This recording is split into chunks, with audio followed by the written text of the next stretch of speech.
Hello guys, দেখুন এখানে মাংস রান্নার জন্য মাংসগুলো কেটে নিয়েছি, আলু কেটে নিয়েছি, পেঁয়াজ কুচে নিয়েছি, দুটো কাঁচা লঙ্কা কেটে নিয়েছি, হাঁড়ির ভিতরে তেল দিয়েছি, ডালচিনি দিয়েছি, তেজপাতা দিয়েছি, দিয়ে সেটাকে নাড়িয়ে চাড়িয়ে পেঁয়াজ কুচি দিয়ে সেটাকে লাল লাল করে নিয়ে মাংসগুলো দিয়ে দেব। মাংসগুলো দিয়ে একটু লবণ দিয়ে ঢাকা দিয়ে রেখে দেব। ঢাকা দিয়ে রেখে দেওয়ার পরে আমি কড়া বসিয়ে নেব।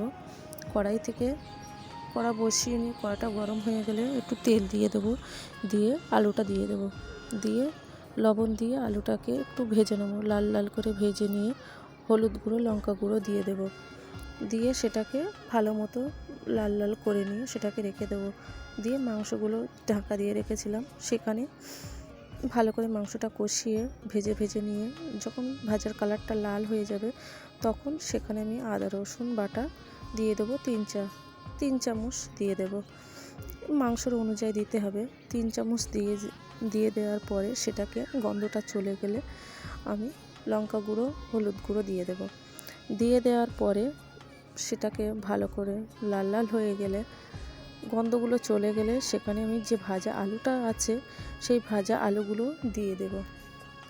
ভাজা আলুগুলো দিয়ে একটু পানি দিয়ে দেব, নেড়ে চেড়ে পানি দিয়ে দিলে সেটা ঢাকা দিয়ে দেব।